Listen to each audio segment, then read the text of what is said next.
현대전은 미국의 사기극이다. 우크라이나 전쟁을 시작으로 현대전의 개념의 지각 변동이 일어나고 있습니다. 심지어 기존 현대전 개념이 오직 미국만 가능한 미군전이라는 주장이 나올 정도인데요. 그러나 군사 전문가들의 생각은 조금 다릅니다. 많은 군사 전문가들이 세계 1위 미국의 군사력이 위태롭다고 경고하고 있는데요. 그리고 바로 이 때문에 지금 대한민국의 군사력에 전 세계에 이목이 쏠리고 있습니다. 그래서 준비했습니다. 오늘은 위태로운 미국과 대한민국 군사력 세계 6위의 진실에 대해 알아보겠습니다.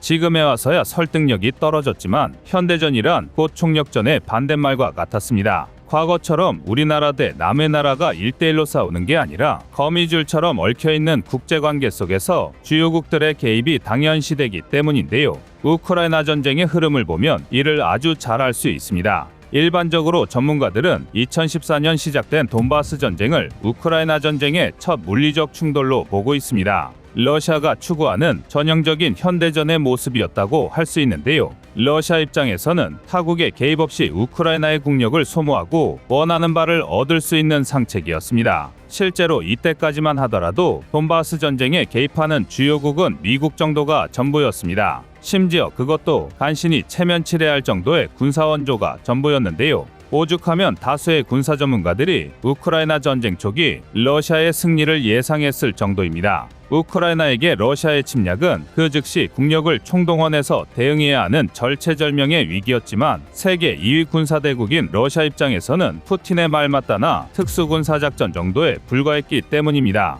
그리고 이로 인해 많은 전문가가 창피를 당해야 했는데요. 모두 아시다시피 러시아는 철저히 실패했습니다. 전문가들마저 단순히 군의 규모 무기체계의 차이만으로 전쟁의 승패를 재단하는 실수를 저질렀던 것입니다. 그도 그럴 게 그간 미국이 보여줬던 현대전은 개전 초기 신속하게 제공권을 장악하고 이를 바탕으로 적기방공망을 제압하는 데서 시작되었습니다. 이후 신속 전개가 가능한 압도적인 정찰, 감시 자산과 세계 최고 수준으로 무장되어 있는 지상군을 이용해 작전 지역을 넓혀가는 것이었는데요. 이 과정에서 정밀한 통신 체계를 이용한 막대한 항공 지원이 수반되었습니다. 또한 적군 저격수 하나 잡기 위해 해당 지역에 대규모 폭격을 날릴 수 있을 정도로 압도적인 보급 지원 능력이 뒷받침되어야 합니다. 이게 가능했기에 미군은 걸프 전쟁을 수행하는 211일 동안 약 148명의 전사자가 발생한 반면 이라크 측에서는 무려 2만에서 5만에 달하는 전사자가 발생했습니다.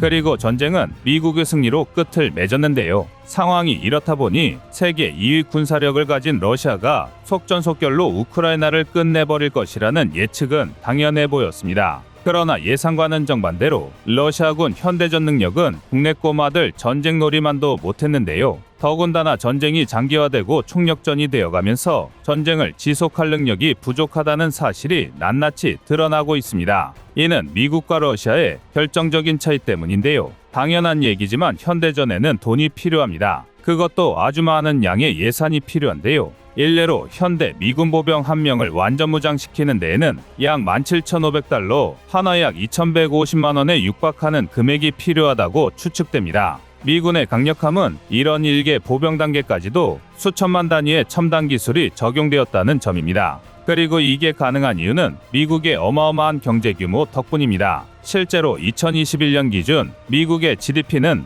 약 23조 달러가 넘는데요. 그나마 중국 17조 달러, 러시아가 고작 1.7조 달러에 불과하다는 걸 생각하면 미국의 경제 규모가 얼마나 차원이 다른 수준인지 짐작할 수 있습니다. 그리고 이런 경제적 풍요는 군사력 규모에 상당한 영향을 끼치는데요. 국방기술진흥연구소에서 발표한 2022 세계방산시장 영감에 따르면 2021년 상위 15개국 중 미국의 국방비 관련 지출은 8,010억 달러로 나머지 14개국을 합친 9,150억 달러와 엇비슷한 수준이었습니다. 미국이라는 한 나라의 군사 관련 지출이 전 세계 군사 관련 지출과 맞먹는다는 것이죠. 정말 입이 떡 벌어지는 수치인데요. 속된 말로 표현하면 돈을 이만큼이나 때려박으니 미군이 세계 최강이 아닐 수 없는 것입니다. 더군다나 이보다 놀라운 것은 그렇다고 미국이 국가 예산의 대부분을 국방비로 지출하는 것도 아니라는 점입니다. 실제로 미국의 국방비는 2022년 기준 GDP 대비 약 3.2%에 불과합니다. 중국이 1.7%, 러시아가 3.1%, 대한민국이 2.8%인 것을 감안하면 절대 높다고 할 수 없는 수치인데요.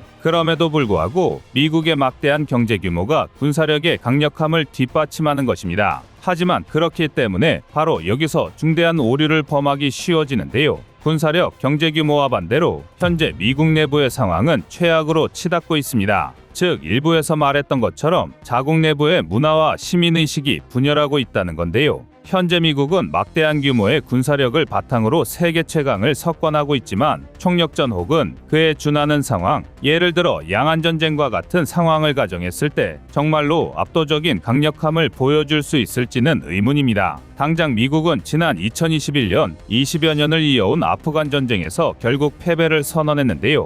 이 전쟁에 소모된 비용만 2조 달러, 하나 약 2,456조 원이 넘는 천문학적인 금액을 투자했습니다. 이는 아무리 미국이라 하더라도 쉽게 감당할 금액이 아니었습니다. 더군다나 이 막대한 금액과 시간을 쏟아붓고도 미국은 패배했고 한 세대에 걸친 전쟁을 치르는 동안 엄청난 사회 문제를 양산했습니다. 그 대표적인 것들이 바로 치솟는 실업률과 인종, 성별 간의 갈등입니다. 일례로 미국의 범죄율 자체는 매년 하락하고 있지만 반면 증오범죄의 발생률은 치솟고 있는데요. 각계각층, 남녀노소, 인종, 출신지를 가지고 서로 아기다툼을 벌이고 있다고 해도 과언이 아닙니다. 그런데 문제는 이런 상황에서 중국이 미국의 바로 뒤를 바싹 쫓고 있다는 것입니다. 2022년 가장 강력한 국가 3위를 기록한 중국은 경제, 군사면에서 모두 빠른 성장을 기록하고 있는데요. 게다가 공산주의 국가답게 민도를 조종하기도 쉽습니다. 아예 국민의 입을 막아버리고 행동을 통제해버리면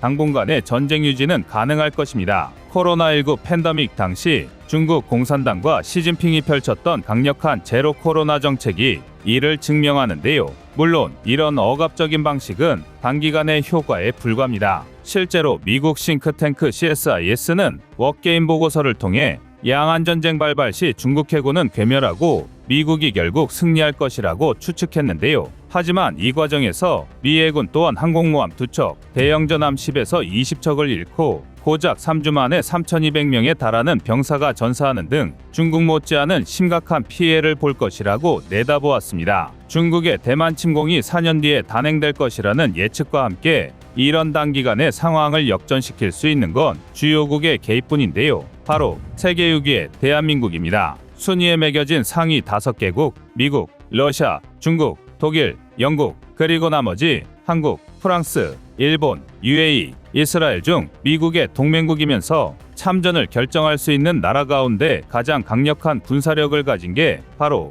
대한민국인 것입니다. 그렇기 때문에 대한민국의 6위는 상당히 막중한 의미인데요. 양안전쟁에서 대한민국이 어떤 역할을 해내느냐에 따라 이후 국제정세의 판도는 전혀 달라질 것입니다. 이제 대한민국은 선진국의 책임을 활용해 세계 무대에 막대한 영향력을 행사하게 되었는데요. 이를 위해선 전 국민적 지지가 반드시 수반되어야 할 것입니다. 부디 다가오는 결전의 날에 대한민국이 만전을 기할 수 있길 바라겠습니다. 여러분의 생각은 어떠신가요? 이상 꺼리튜브였습니다.